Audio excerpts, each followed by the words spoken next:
Welcome to Page to Picture, where we take you from the bookshelf to the big screen. And today's story, I can't take it seriously. And today's Don't story look at hits yourself. You're like, right. yes. I should hide my. You're like this. You're like, yes. I know. I'm gonna tell her. So stupid. I'm like looking at a wall. Okay, and it looks good though. It looks thank good. you. And today's story hits right in the heart. 5 Feet Apart isn't just a love story. It's a story of survival, sacrifice, and falling for someone you can't touch. No, oh my God, I can't. We are unpacking the emotional weight of the book and how it translates to the film and what it really means to love from a distance, literally. 5 Feet Yes, Apart. literally. So grab some tissues because whether you're team book or team movie, this one's going to hurt in the best way. But before we do, Kim, how are you? I'm doing good. Right now, I literally can't find my mouse for the iMac. So everything I'm like, and it's really bothering me and I don't know where it is. Oh, no. So I've been like on a journey for a week looking for it. And because when I do editing and work on the computer that's right in front of me, on the iMac, I will put something on, like a show. Yeah. Even though I have like another TV here to my left where I can do it, but it's just it's just better because it's right here. And I don't know where this mouse is, and I don't want to tell Jose, so like I'm fine. But besides that, my stomach is still kind of bothering me. We have been juicing a lot. Jose has found a whole bunch of recipes, so stuff with like beets and turmeric and ginger, celery, lemon, limes. Like every day we're juicing. It's helping. I'm not in like any more pain, but it's just uncomfortable. Yeah. But I'm here. I'm surviving. Very happy that you are. Thank you. How are you doing? I'm okay.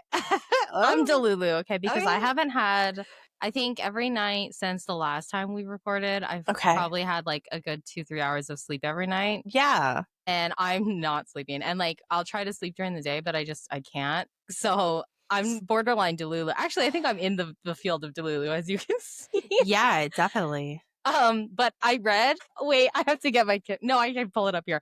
Okay, so I had because I was like, okay, I need to get out of this reading slump that I'm in, and I was looking for like a short novella to try and read. And I read this book. It's called Under His Command, and it's a military romance, right? Like you've been looking for military books. It's like a dark military romance. The first 3 chapters is like short because it gives you like a backstory of who they are or whatever. But then as soon as you hit that 4th chapter, it's like bam, dick everywhere. You're like, you turn to the page and it's a picture of a dick. I was like, holy shit. I said, well, this is a palate cleanser for sure. It was good though. It was a good book. The storyline was good, and the main male character was very military-esque, and so I was like, yeah, this wasn't what I thought I was gonna get, but I'm not mad about it. So I read that. A fiction, like an actual book, or is it a fan? Yeah, it's an actual book. Oh my God. It's on Kindle Unlimited. It's called Under His Command, and I can't remember who the author is. Let me pull it up. I have it here. I love a good chapter. Rachael Harp. So it's RHEA and then HARPP. I love a good chapter where it's like in your face. Yeah, like so like this, like yeah, right, like in your mouth.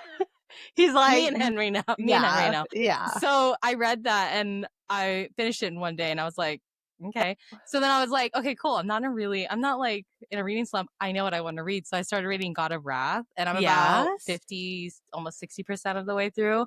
And oh my God, Kim, you're like in it again. I love that for you. Good. It's so good. I was like, because I read God of Malice, which I know you haven't read. Right. And it's in the same, it's not like you can read them as standalones, but they're like friends and they all know each other and stuff. It's so good. Kim, you would love them. Dark romance, it's so good. Yes. I posted on our stories because I was listening to Pod Meets World, which is my all-time favorite podcast besides our own podcast. Yes.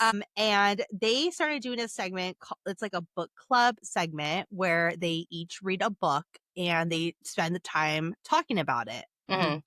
And I was listening to literally the first 15 minutes. I stopped because I was like, I want to read this book. Like, don't even go further into what it's about. The book is called A Deadly Education by Naomi Novik.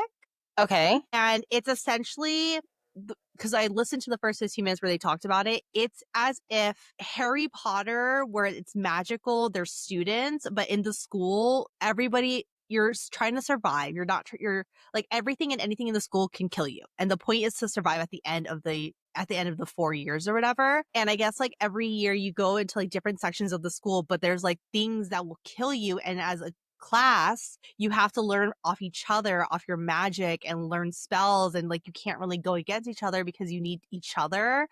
But there's a one character, the main female character, I guess she's like, not woe is her, but she just feel like she's so moody and broody and just like she can't believe this is happening. But she's like a really great character, I Yeah. guess. But the way they were talking about it, I had to stop the podcast because I was like, I actually want to read this book. Like, I actually think it's really interesting. Yeah, that sounds like the kind of book that I would pick up. Yes, and because read. it was Will Friedle chose the book, and he knows that Danielle Fishel isn't big into fantasy. So he said that it's like a book series, right? And he chose it because he was like, I think you, Danielle, it's a good intro to it. And she was like, she reads a chapter a night. Just one chapter a night. I could never. Oh Me my God, I either. finished a whole book a night. Hello? Oh God. So she was reading a chapter a night, and she said like the first couple of chapters, you're obviously world building, right? You're learning about everything. So she was like, those I couldn't get to. But once you're in it, you're in it.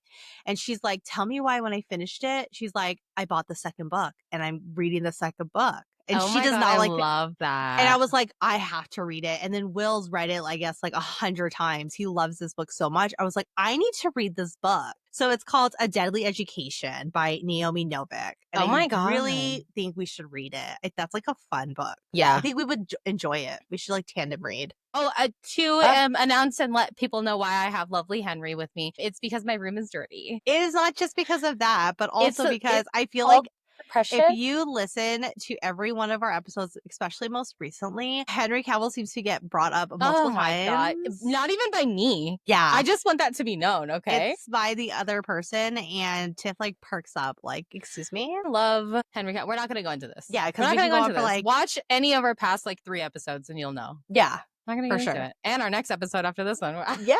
We're not going to get it. Listen. Past and future. Just Bring listen. up a different person, okay? If you don't want me to talk about Henry Cavill. You can't. He's it. Just saying. The Witcher, hello? He growled, okay. Yeah. Growl in my ear. Exactly. Okay. Anyway, okay. Oh my God. Okay, so let's do facts about the book. Okay. Please. So the title is 5 Feet Apart. The author is Rachael Lippincott. Yeah. With Mickey Daughtry and Tobias Laconis. Yeah. The release date was November 20th, 2018. The genre is young adult romance and contemporary fiction. The tropes are forbidden love, sick kid romance, love in the face of adversity, opposites attract, and forced proximity with distance. For sure. That's in the title. Yes. So with that being said, this is the blurb. So I'm just going to start it. I'm awkward right now. Henry's looking at me. Just don't choke. Or do. I don't know. Go ahead. Next episode is going to be a completely different group of Every people. episode just has something new. I have set backgrounds. Okay, have someone new because I will. Can you love someone you can never touch? Ella Grant likes to be in control, even though her totally out of control lungs have sent her in and out of the hospital most of her life. What she needs to control most is keeping herself away from anything or anyone that might pass along an infection and jeopardize the possibility of a lung transplant. Enter Will Newman. He's exactly what Stella needs to avoid, another CF patient who's just waiting until he turns 18 so he can unplug from all treatments and really start living. Stella and Will's connection is immediate and intense, but they must maintain a 6-foot distance at all times to avoid cross-infection. As their bond deepens, so does the temptation to throw the rules out the window and risk everything for a single touch. 5 Feet Apart is a heartbreaking yet hopeful story about love, illness, and what it means to truly live. Oh my God. So sad. It's so good. I have a lot of emotions. We'll talk about it. Okay, so let's talk about the movie. So the title is 5 Feet Apart. Director is the one and only Justin Baldoni. I love Don't come at us. Okay? I support that man. Come at us. That should be my man back here. I didn't know where my Justin camera Baldoni. was. I was looking at all of it. Come at us. Justin Baldoni stan all the way. 1,000%. I love him truly. This is his directing debut. Yeah. And if there's one thing you guys know about Justin Baldoni, he will try his darnest to stay true to the fucking book. Okay. He don't fuck around, just like seriously. Just like my man's right. Oh, so good. The release date was March 15th, 2019. And you have your main cast. You have Haley Lou Richardson as Stella Grant, Cole Sprouse as Will Newman, and Moises Arias, who I love. I love his character, and I love that they chose him to play him because I love him so much. I forgot that he was in the movie because I've never seen the movie, right? So, but I've only seen the trailers. I never, I didn't think I saw him in the trailer. I didn't know he was in it. So when I saw him in the movie, I was like, this is exactly who I imagined. Yes. The character to be like. What Poe, I imagine exactly like that. I so love him. I've loved him obviously since Hannah Montana. I love him in Ender's Game. I love him in this movie. I love him in everything he does. He's so underrated. He really is. So good. It makes me so sad. We will talk about it later.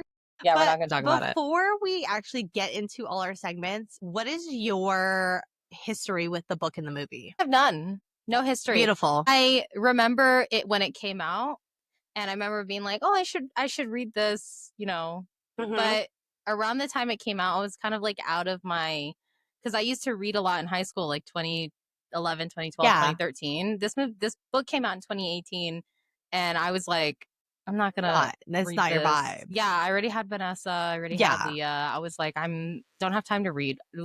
Now look at me now. All I do is read. But at the time, I was like, no, I don't. I'm not gonna read these books. And then the movie came out, and I was like, maybe I'll just watch it. Never watched it. Same. And I'm like, I can't believe I never watched it. I can't believe it. Me either. I made my friend watch it with me, and he's like, you didn't watch this movie? This movie came out forever ago. I was like, no. And he's like, I watched this movie. Yeah, I never read the book. The cover is so beautiful. Yeah, it is. And I feel like if I saw it today, if the book came out today and I saw the cover, I would buy it just because of the cover. The cover hooked me in. This book would be all over Book Talk. Oh my gosh. Because of how good it is. And so I never read the book, so I read it for the podcast.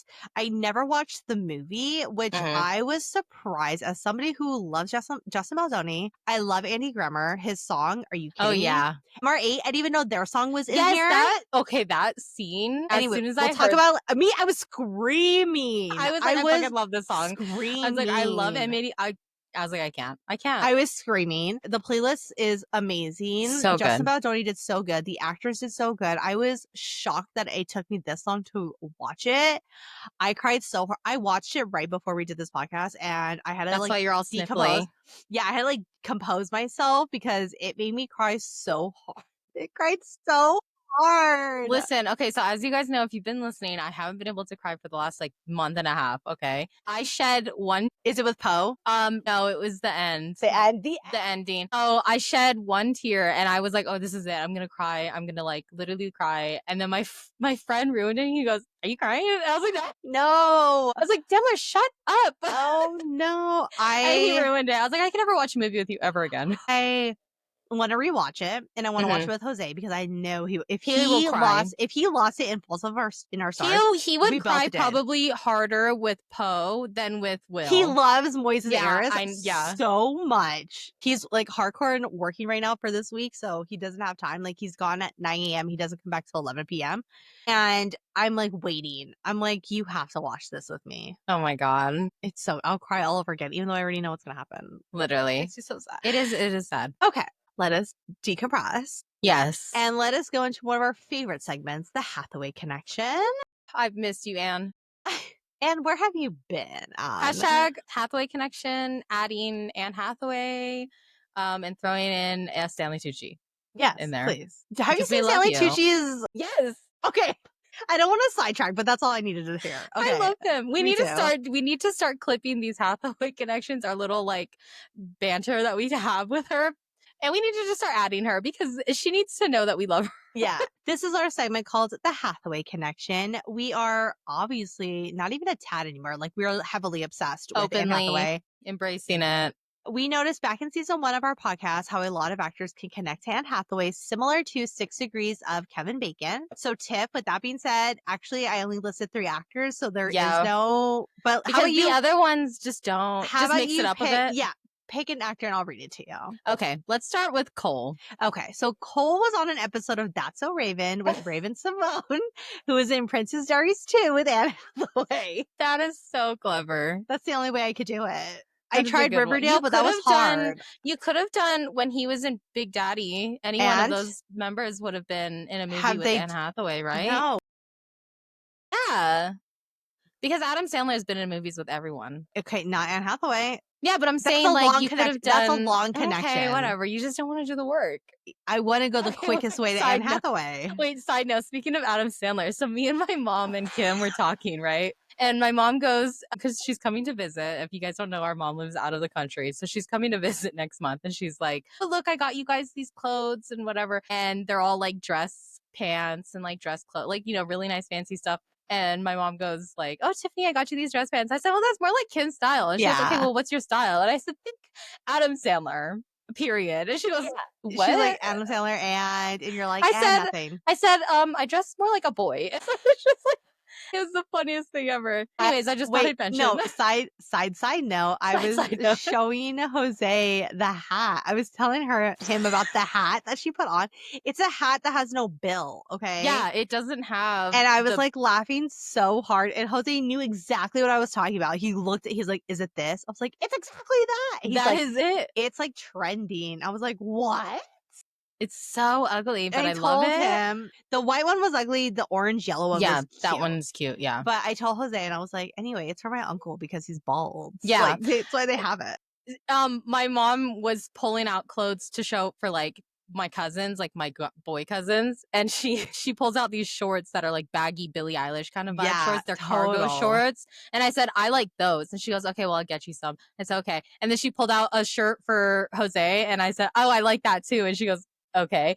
And then she pulls out a white button-up shirt for Kim. And I said, oh, hold on. I was like, I can wear that with the cargo shorts, some high top white socks, Billie with Eilish, some Nikes. Yeah. And then my mom pulled out we put an entire outfit together. So when our mom comes out here, Tiff will literally wear that outfit, and I will take a picture. And we'll take a picture and we'll post it. I'm gonna walk out. It's gonna be a video of me walking out of the bathroom looking like you're gonna Adam Sandler. You're gonna walk in one way and you're gonna walk out the right way. Yeah, exactly. Okay. Any hoosers. The next one, let's do Haley. So Haley Lou Richardson was in Edge of 17 with Haley Steinfeld, who was in Pitch Perfect 2 with Rebel Wilson, and Rebel Wilson was in The Hustle with Anne Hathaway. Yes, that's so true.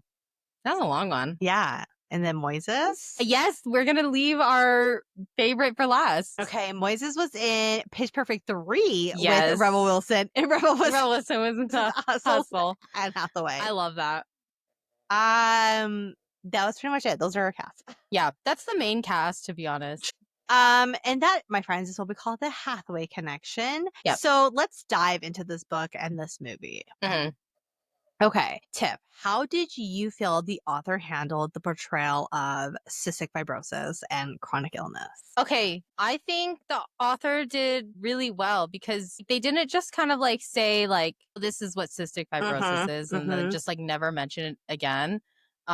You're like immersed into their life. Like you were literally put into their shoes because they go over treatments, they go over what it's like staying in the hospital, all the risks that they have and the ways to prevent it. Like it's just a constant thing. And so it's like you learn about what cystic fibrosis is as you're reading it because this is what they're going through. And I think that the author did such a good job.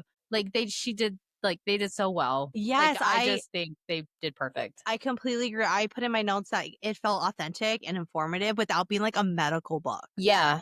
Like, I feel like the author did like a respectful job showing the realities of living with CF. And it was like something I never really knew about. And so I feel like I know not a lot, but I know more than I did about it. And I love that she, like you said, they share like the day to day of like when you have it, like how it's like the treatments, all the different treatments. I had no idea. The hospital stays, the infection risk, like everything that can happen. And it just made me, it like opened my eyes more to it. And I think the author did just so well with it. And I mean, They did if you so good. compare it with Fault in Our Stars, okay, Yeah. this is 2 books about Chronic illness. okay. John Green with Fault in Our Stars, it was like a cancer. It was right. Mhm. It was a cancer that they all had. Pretty sure. Yes, it was a cancer that they all had, and that was like intense and emotional, and that was crazy. And we were in their lives and how they're doing their treatments and how they're just trying to live the best lives that they can. The cystic fibrosis is like there's a lot of restrictions and Yeah, they have a lot of things that they have to be cautious with, and it's scary. It I want to comment on it because when I read the book, I went through like reviews of it to see what people would say, and Okay. a lot of like the 1-star reviews and stuff were like, oh, they're romanticizing like chronic illness. Like I hate books Not that romanticize. even. And I was like, I never once got the vibe of them romanticizing Same. their illness. But I get what they're saying when it comes, because sometimes you'll read a book or even watch a movie and like they're kind of romanticizing the fact that, you know what I mean, like the Yes, fact that they're sick. Yeah. But like I never got that. I just know like chronic illness was cystic fibrosis is their life. The romance Yeah. was just something that they just was there. It wasn't the Yes. main plot point if you really truly think about it, Yeah. you know. 100%. So I don't know, to the people out there that thought that, or to the ones that like don't know if they want to read it because they don't like that romanticizing chronic It's illnesses and not. stuff. It's not like that at all. Not Yeah, at all. it's really the chronic illness, it's the CF, and it's these characters, these 3 main characters dealing with their day-to-day lives and trying to live. You have one who's very OCD, anal, she's trying to just do everything by the book. You have Mhm. another who just says, "You know what? Fuck it. We're all living on borrowed air. Like, I Yeah. don't care." It's just the different perspective of them. And it just so happens that 2 of these characters in the entire hospital are the ones that are falling in love. That's how Yeah. I felt it. I felt Yeah. like It you learned. just, I feel like the story would be good if it did, even if it didn't have that love aspect and it was just a Yeah, if they're all friendship. friends. Yeah. It's still, yeah. I agree. Yeah. So what did you think about Stella and Will's characters? I love them. Individually and then together. Okay, so I felt like Stella in the book, I felt she was strong and determined, but like she was also vulnerable, right? Yeah. Like she had a lot. Besides her chronic illness, she had the loss of her sister, Yeah. right? And that was like crazy for me. But I love how she's like independent, but she still wants like that connection. She's just a positive person. Like she gets back, like she's like, this is what we have, but we can do things to try to get better. And I love that she like has her routine, but then she's slowly like being changed by Will. Yeah. And I love Will's character. Like Will is a good balance for her. He is rebellious and laid back, but he's like also caring. Like he cares about her so much. And I like how they each all like wrestle their illness their own way. Like it's not all the same. Like they each do it their own way, which I think is relatable to anybody. You're gonna handle it your own way. Differently. What about you? When I read it, I had the same like idea of like Stella is very strong and she's very independent, but she's also like there's something just missing with how she is handling things, because you can't just be like positive all the time, because that gets tiring. And then Will is like, he's not like negative, but he's like more realistic, and he's just like, you know, what's the point type deal. And they do balance each other out. When I watched the movie, I was like, this is totally Grumpy Sunshine. Like it's a Grumpy Sunshine aspect. For sure.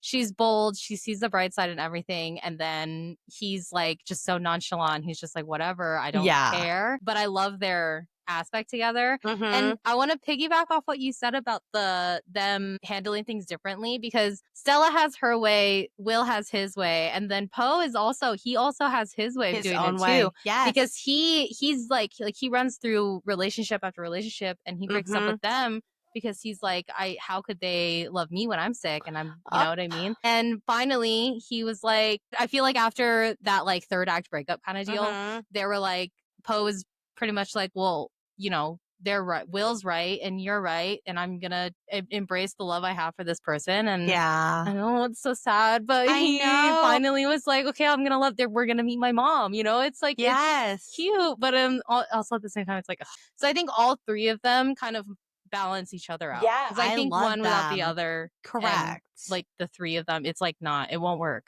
Yes. Yeah, I agree. But I digress. I know. Did any particular scene or quote stand out to you? There's so many. I know. I can't. There's so many in the book, but then in the movie, there's so many also. So in the book, I like when they finally break like the 6-foot rule. Like for me, it was so emotional because you're just like, will they do it? Do you know what I Yeah. mean? Mhm. And when they finally do it, I don't know. I was just like on this emotional journey with them. And for me, it felt like it captured the desperation and hope just like perfectly. So I think in the book, I enjoyed that scene. Yeah, What where about you? she's like, I'm taking 1 foot back from cystic fibrosis because it takes everything from us, you Yeah. know?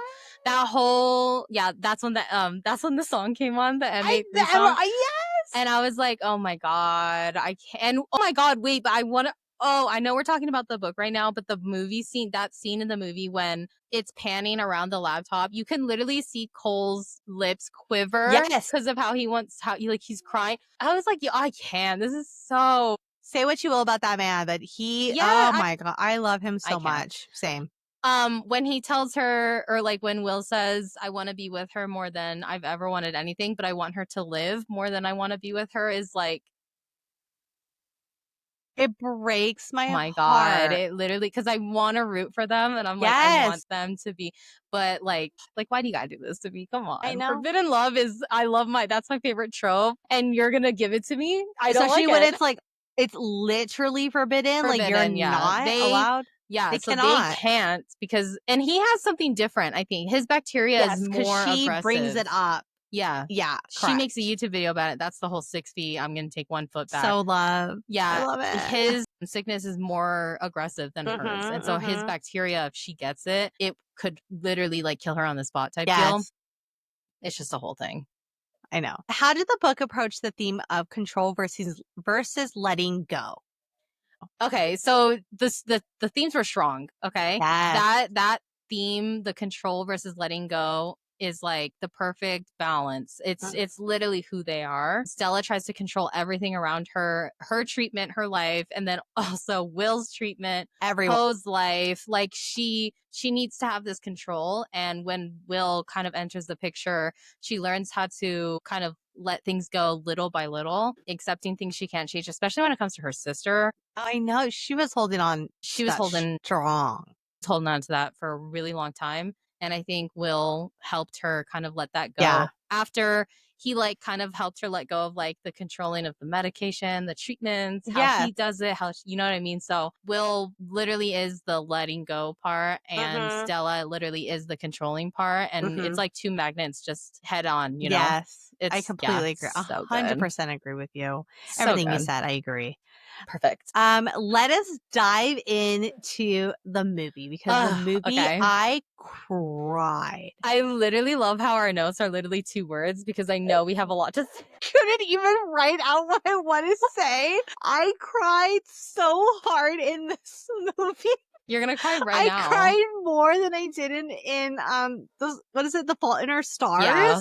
I don't know what it is. It made She's gonna cry.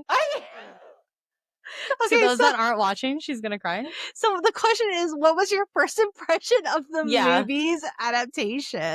It almost made you cry. As I said, everyone knows I haven't cried in 2 months. And if you know me personally, like as an actual human being, you know that I need to cry. Like it's something I have to do or I will go crazy. And I'm in that crazy point. And this movie, I shed 1 tear.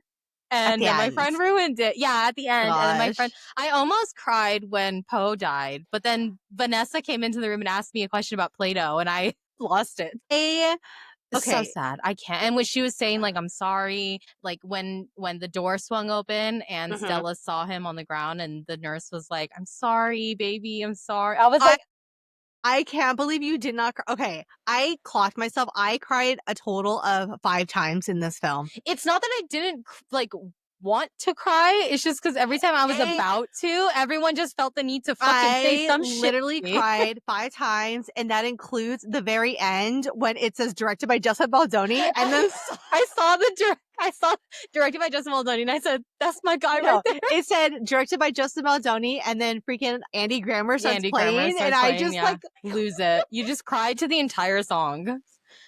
It is okay. Out of all the 4 that we've done this month, because you would expect us to cry with every one of these because they're meant to be that way. Yeah. This is the only one that got me to shed one tear. And so I will applaud Justin Baldoni, even though I don't have to because he's amazing. I will applaud him for getting me to shed a tear. It was so emotional. Love this movie so much. And I think Justin Baldoni did such a good job turning the book into a movie. Like, he loved the book and he said, I'm going to make this into a movie and we're going to do it justice. And I think he really did it justice. He did. He really did. There's a lot of scenes that made me emotional, like where I was going to cry. Like when Will knew that he shouldn't, like after he talked to the nurse and he was like, okay, I'm just going to ghost her. And he's sitting on the roof and he's like, can see where her window is. Yeah. You can just tell he wants to cry so bad. And I was like, just let it out, okay? Just cry and you'll be fine. It's so sad. There's so many scenes. You know? Yeah. It's just, it made me cry. There's a lot of scenes that made me cry and I just couldn't. I can't. Okay, so I mean, not really cry, but cry internally. I feel like if you watched it again without anybody by there, myself, maybe you would cry. Yeah, because when I watched Little Women, I watched it by myself and I cried. I can't. You have to be alone. I can't cry with people around. It's just I don't care who you are. I will cry next to you, in front of you, in your ears. Yeah, you're right. I don't care. You've done on it. Your shirt, whatever. Okay. How did Haley Lee Richardson and Cole Sprouse perform as Stella and Will? Perfect. 100%. 100%. Perfection. Even Poe. Justin Baldoni, again, with the perfect casting. I mean, he kind of missed. We don't talk about that. We don't talk about on another movie. Yeah, but we don't talk about that one. This casting was great, even down to the nurses. Yes. And the doctor. Yes. Because, like, they don't have a huge role. But you're connected. Like, you but, know yeah, them. But, like, yeah, exactly. So when they come in on the screen, you're like, oh, I know this, like, the pregnant nurse. Or, like, I know the doctor. You know what I mean? Like, and Dr. the mom, too. The mom, Stella's mom. I don't know the actress's name, but that's how I imagine what her mom would Yeah, and Will's mom, too. Yes. Oh, yeah. There are 2 completely different. Oh, my God. Can we talk about, you just brought up Will's mom, and I don't know why I thought about it, but the scene when they're getting ready to go on their date, and Will is, like, getting dressed, and he takes this thing off, and he just looks at himself, and he just puts it back on. I'm like, seriously? Baby boy, please, you're okay. You guys we'll talk about it because they're like, we're going to talk about our favorite moments. But I honestly thought that the casting for Stella, Haley does such a great job. Amazing. She's so good. I feel like she's so underrated. Like, people do not give her enough credit. And then Cole Sprouse, I heavily obsessed with Cole Sprouse. I don't care. Okay, I get what people are saying about him. I don't care. But, like, you cannot deny that man is not a good actor. Yeah, especially when it's the broody, trying not to follow the rules. Broody, emotional, like, really just, like, against the grain type person. He was, like, perfect for this. Yeah. I don't know. I think he's a really great actor. Too. I could see him play a lot of roles, like, book boyfriend wise. Like, if they were to adapt some books, I could think of a bunch of books for him to play, and he would be perfect. Yeah. No, I love him. I think he did so good. I think Moises did so good. Amazing. Oh my God. Award winning. Excuse me. I was like shattered. I love them so much. I love them. So all of them. They all did such a good job bringing these characters to life and having that depth and that emotion. And you could tell they took real care in playing these characters. Like, they didn't just brush over it, right? Like, Haley Lee Richardson's not like, well, I think my character's gonna dress like this in the hospital. Oh my God. We always say we're not gonna bring it up, but we kind of suddenly always bring it up. Anyway, that was it. That was the last part. It's so good. The casting was perfect. I agree. I couldn't have 10 out of 10. wished for a better. Yeah, I can't see anybody. Yeah. When I watch them on screen and I hear them say certain lines or do certain things that happen in the book, I was like, this is exactly how I imagined it. And this is exactly who I imagined them being, you know? I agree. Okay, so were there any standout moments or performances in the film? Like, did you have any favorite scenes? I had so many. Me too. The one I wrote down was the one that we already talked about, where she said that she's ready to take back 1 feet from CF, which is, it was so emotional. And then when when you see Moises and Cole's reaction, and they're all watching it, and they're screaming, and it's just, I was like so screaming. Powerful. I was like, I was so happy for them. That one is such a good scene. I love the scene when they're having dinner for Will's birthday. The friends. Yeah, and it's the it's not like the birthday cake scene when he's like, I can't blow it out, or like the scene before, but it's like, it's when they're just talking. Oh, okay. No, when they're just talking and Moises has the napkin over his head and Yes. like they're just laughing, and it's like a sense of normalcy in their world. Mhm. I like those scenes where it provides a sense of normalcy for them. Yeah. But like a standout performance was like anything that Will did. Like Yes. anything Will did, because his character was so like, you can see his internal battle that he has Mhm. with like knowing what he should do and wanting to do something, in the sense of like knowing he should stay away from Stella but wanting to be with her, and like Mhm. that yearning, like that feel of like, I can't stay away from her. Any scene that he's in where he's by himself and he's having that Yeah. internal thought, he did so well. Oh my, his face makes me so sad Me for too. him. He can really make so like No, he's I don't excuse know. me, I like, when can't. they go and she falls to the ice and they go to the hospital Oh again my god. Oh and my god. they have, like, the masks on and he's, like, I was, They're like, both okay, so they're sobbing both so that scene hard. was done so oh my god, Justin Baldoni, please tag him in this because I will, really I want him to will. hear this kudos. The way that he shot that scene where she's getting pulled in and the family and the nurses are all like, Mhm. she's Mhm. panicking and she's trying to talk, and he comes in and the same thing's happening with his mom and the other nurses and doctors and stuff. And then there's just this, it just goes quiet because he's Yeah. like, wait, like, and he's like, I want her to have, you need to take them. Like, they just have this moment. Yes. And like, it was so beautifully done. Oh my god. I know. And then they pull her away, and then Will's like, I had to give her mouth to mouth. I had Mhm. no choice. I'm sorry, Mhm. whatever. And it's like,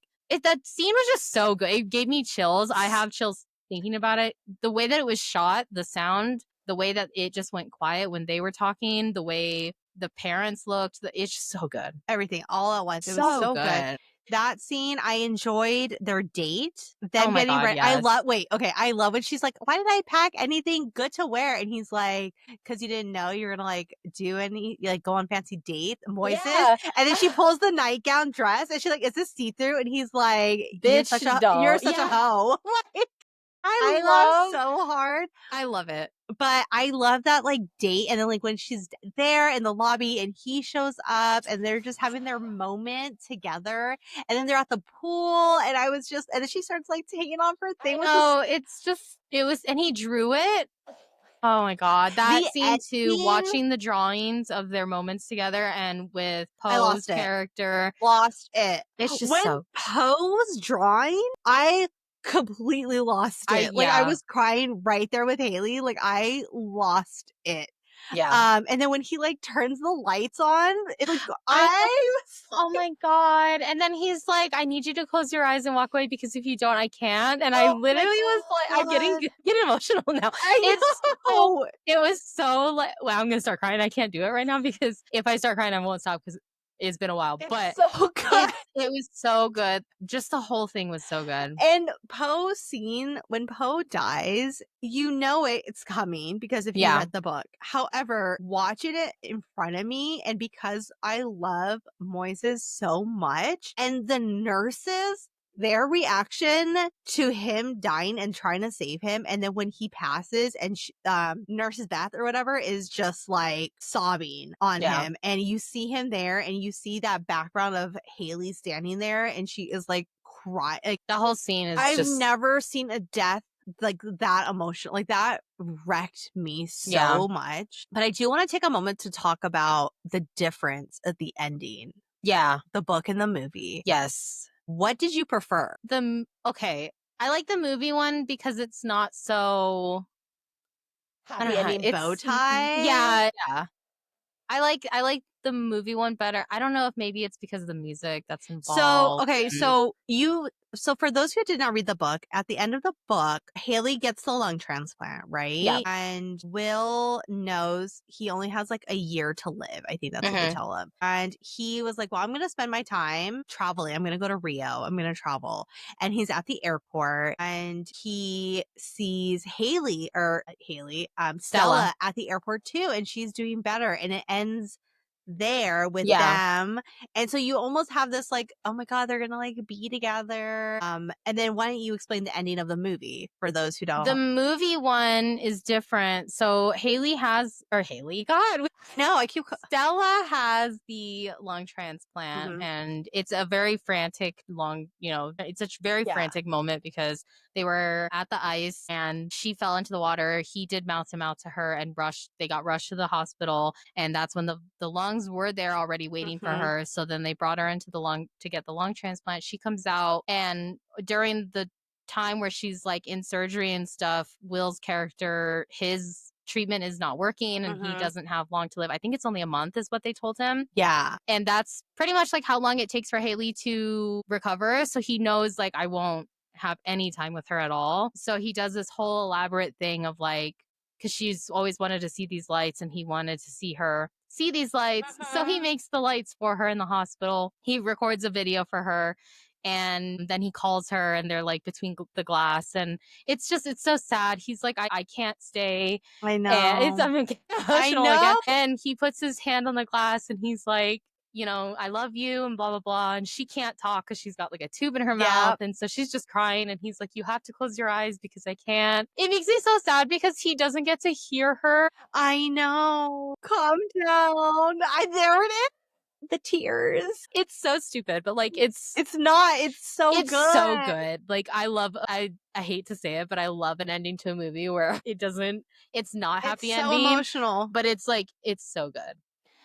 I loved And it. you did it right when at the end, if someone dies or if someone, whatever, if it doesn't get a happy ending, you did the movie right when someone is crying because you love these characters so much. So like Justin God, Baldoni, I think Justin or Cole, I read an article that said that there were multiple endings that they filmed. Yeah. And they went with the one where it is left with, what is it called? Your own interpretation of what you think happens at the end. Yeah. And I love that too. Cause when this movie ended and those credits rolled, God, I literally I can't. felt almost like at peace with everything. The story. Yeah. I felt at peace. I feel like that it ended well. Yeah, I agree. Like, I know it's a sad ending, but I think it was a good one. It did really. And I think if they had done a different ending, my reaction might have been different. Like, I probably wouldn't cry. Yes, I wouldn't have cried either. Yeah. I cried like harder with the little montage of the videos of it's and then you realize like it's especially in the beginning because she shows a bit of those montages, those videos, like Poe on the skateboard and Will on the roof, and then there's more in it. At the end, and it's just so like it's very you feel at peace with it. It's bittersweet. It is bittersweet. That's a good way to put it. But anyways, I'm gonna talk about it. Okay, we won't have to. Okay, so how well did the movie portray the emotional and physical challenges of cystic fibrosis? I think it did really well. I think Justin Baldoni and whoever he had helping him did so good in showing people, especially people who don't know anything about cystic fibrosis, like myself, what it is and how it affects people who have it. Right. Yeah. I feel like I was taught a lot about it still watching the movie. And it didn't feel like it was constantly, I feel like sometimes when I watch movies and there's like a medical anything with it, sometimes it's hard for me to stay focused and to like understand what's happening. I think with this movie, Justin Baldoni did such a good job. And I think he did really well. Like he did justice with the book. I think he did such a good job. I agree. I think Justin, we're talking so highly of him. He should have been my background. He takes a lot of care with the things that he does. Like he does research on everything he does. And it's like, not everyone does that. They'll just kind of take basic information and then be like, okay, that's not the point of the movie. So let's just whatever. Right. I feel like if anyone else were to pick up this book and made it into a movie and it wasn't Justin Baldoni, they would have probably romanticized it the movie when he did it right. He showed the medication that they have to. They even mentioned the medication. Stella talks about what these medications do. She talks about the vest. She does treatments with Will, why they're like in the gym working out, like they bring it up. Everything. There's so much information. The latex gloves, the mask, information about coughing, the sneezing. Yeah, everything. So it's like, but like he does it without like info dumping. He did it in a way that was like you're entertaining to watch. For me, I felt like it was as if I was watching her YouTube page. YouTube video, yeah. Yeah, and I was like, I'm following this woman and her journey, and like that's what I felt like I was watching. It's so good. He did amazing. Oh my god, Justin Baldoni. I know. We support Justin, you. anytime you do another movie, let us be your interviewers. Please. So, okay. I would die. After this whole situation, yes, please. Yeah, don't worry. We got you. Okay, so let's rate this. Please. What did you think was better, the book or the movie? The movie. The movie. I 100%. also think the movie was better. No shame to the book. The book was amazing, but the movie no shame. just hits. The movie, it just hits. It will be one I would highly recommend. If people say, I've read the book but not watched the movie, I would highly recommend to watch the movie. Mm-hmm. You will enjoy it and you will cry happily. Yes. How many stars did you give the book? Gave it a 4. I also gave it a 4. I was going to give it a 3.5, but... Yeah, I gave it a 4 because it's not my normal type of read. Yeah.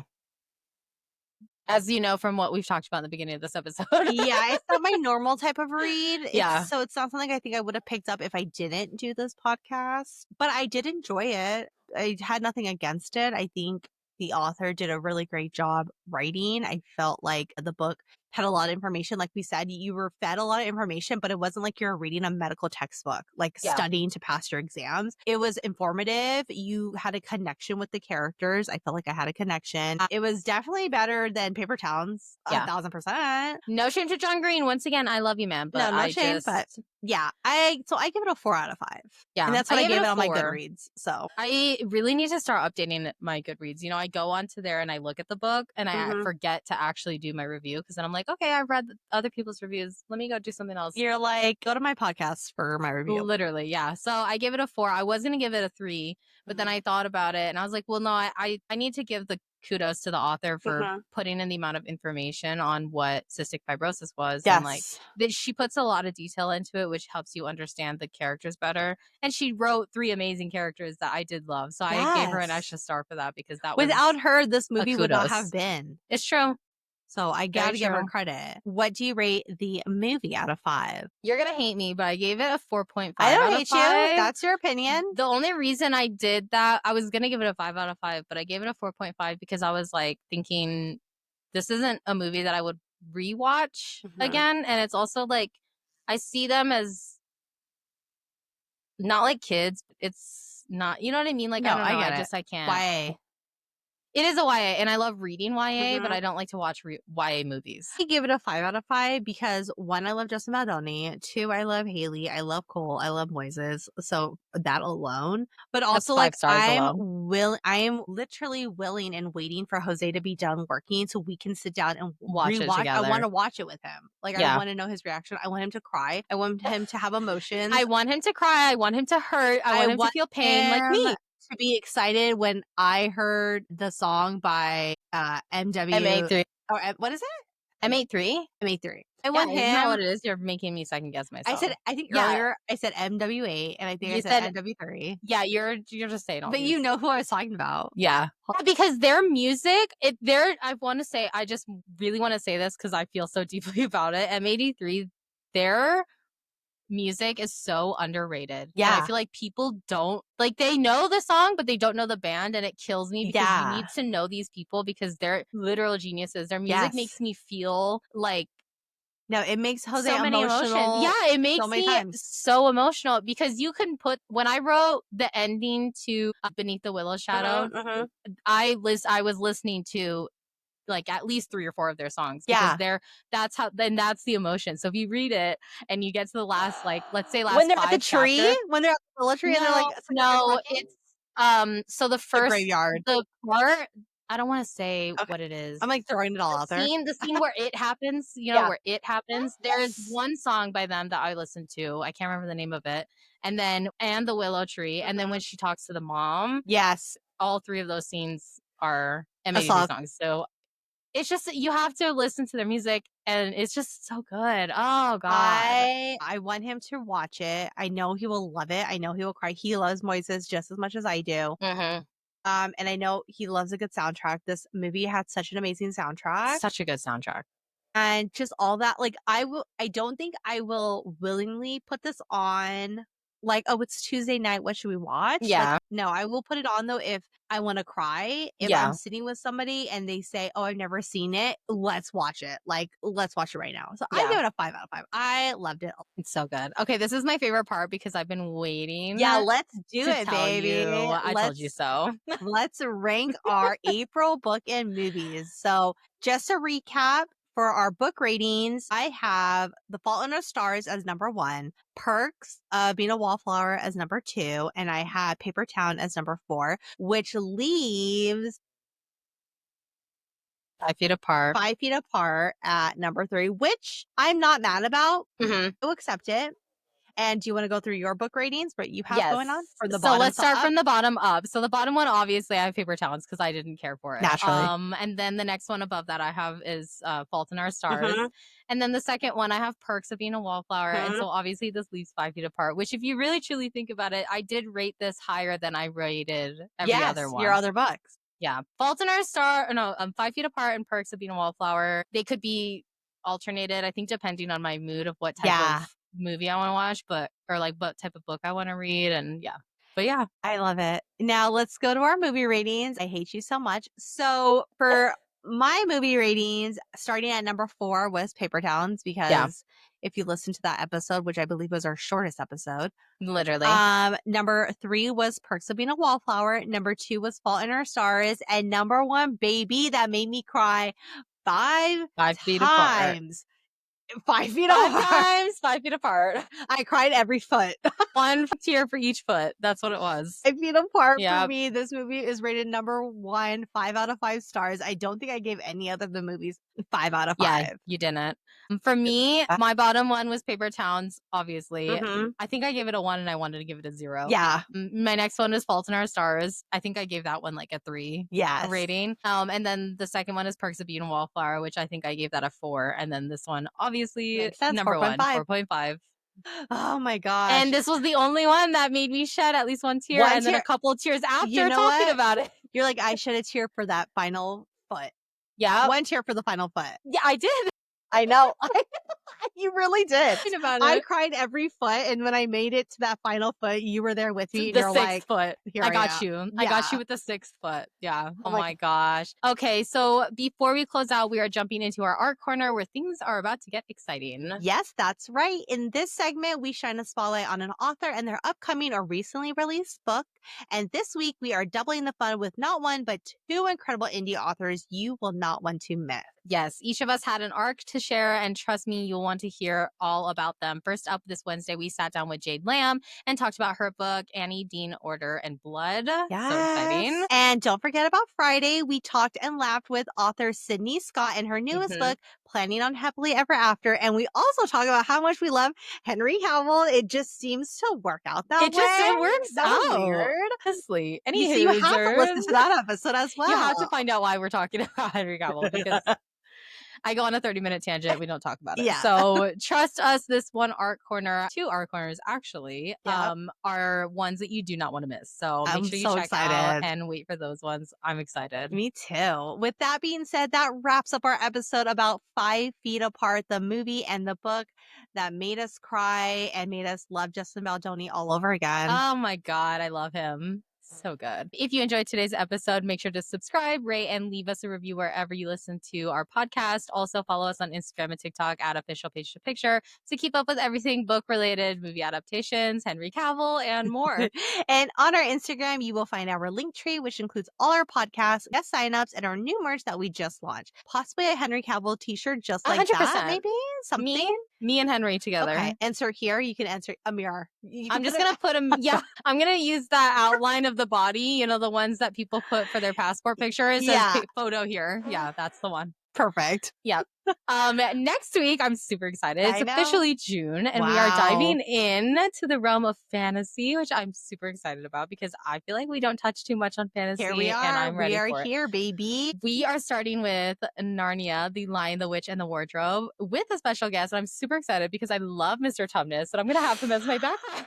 I love Mr. Tumnus. Seriously, every episode you have to like change your background to like match whatever. I will. Henry Cavill is just. It was the vibe from earlier. It was like, the vibe. It's fine. Yeah. You're like, I'm not going to have Cole Sprouse. Yeah, it was weird.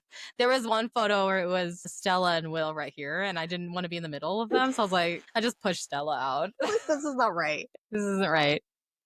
Thank you, everybody, for listening. And to quote one of my favorite lines from the movie, remember, if you're watching this and you're able to touch him, touch her. Life is too short to waste a second. We love you all. Crying. You're so right. Caress the thumb. Move the thumb. Oh. Ew. I'm so stupid. I will fight. Henry Cavill, don't watch this. Bye. I will fight. Bye. I always do until my heart is black and blue.